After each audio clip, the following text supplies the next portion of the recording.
ಅದನ್ನು ದಕ್ಕಬೇಕು. ಇಲ್ಲಿರ್ತಕ್ಕಂಥ ಈ ಹಿಂದುಳಿದ ಜನ ಬಡವರ ಬಗ್ಗೆ ಅವ್ರ ಬದುಕು ಶುದ್ಧ ಆಗ್ಬೇಕು, ಸುಂದರ ಆಗ್ಬೇಕು ಅಂತಕ್ಕಂಥ ಆಲೋಚನೆಯನ್ನು ಇಟ್ಕೊಂಡು ತನ್ನ ಹೋರಾಟವನ್ನ ರೂಪಿಸಿಕೊಂಡು ಇಡೀ ರಾಜ್ಯದಾದ್ಯಂತ ಯುವ ಪಡೆಯವನ್ನ ಕಟ್ತಾ ಇದ್ದಾರೆ. ಆ ಹಿನ್ನೆಲೆಯಲ್ಲಿ ಅವರಿಗೆ ಹೊಸ ಒಂದು ಚೈತನ್ಯವನ್ನ ತುಂಬುತ್ತಾ ಇದ್ದಾರೆ. ಅವ್ರ ಹೆಸರು ಚೇತನ, ಅವ್ರು ತುಂಬುತ್ತಿರ್ತಕ್ಕಂಥ ಯುವ ಜನಕ್ಕೆ ಚೈತನ್ಯ.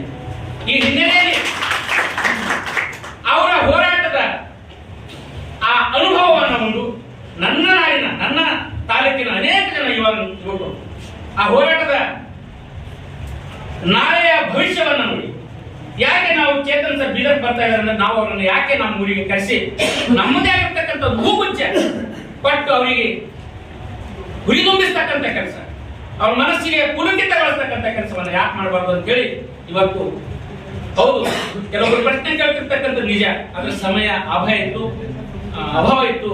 ಆಮೇಲೆ ಎರಡನೇದಾಗಿ ಸಂವಿಧಾನ ಕಂಠಪಾಠ ಮಾಡ್ತಾರೆ, ಸಂವಿಧಾನ ಫೋಟೋ ಇಟ್ಕೊಂತಾರೆ. ಆದ್ರೆ 1500 ಪಕ್ಷಗಳಿದೆ ಈ ನಮ್ಮ ದೇಶದಲ್ಲಿ. ಸಂವಿಧಾನದ ಅಡಿಯಲ್ಲಿ ಅಸ್ತಿತ್ವದಲ್ಲಿ ಹಕ್ಕು ಇರ್ಬೋದು, ಆದ್ರೆ ಯಾರಾದ್ರೂ ನಿಜವಾದ ಸಂವಿಧಾನದ ಮೂಲ ಆಶಯನ ಜನ ಮುಂದೆ ಇಡ್ತಾ ಇದ್ರೆ ಮತ್ತೆ ಅದರ ಪರವಾಗಿ ಕೆಲಸ ಮಾಡ್ತಾ ಇದ್ದಾರೆ ಅಂದ್ರೆ ನಿಮ್ಮಂತ ನಮ್ಮಂತ ಸಮಾನತಾವಾದಿಗಳು ಮಾತ್ರ ಅನ್ನೋದು ನಮ್ಮ ವಾದ. ಅದನ್ನ ನಾವು ಮುಂದುವರಿಸಬೇಕು. ಇವತ್ತಿನ ದಿನ ನಾವು ಹೇಗೆ ಇದನ್ನ ಕಾರ್ಯರೂಪಕ್ಕೆ ತರೋದು ಅನ್ನೋ ಪ್ರಶ್ನೆ. ಶಕ್ತಿಯ ರಚನೆ ವಿರುದ್ಧ ಪ್ರತಿರೋಧ. ನಾವು ಪವರ್ ಸ್ಟ್ರಕ್ಚರ್ ಅರ್ಥ ಮಾಡ್ತೀವಿ. ಪ್ರತಿಯೊಂದು ಶಕ್ತಿಯ ರಚನೆ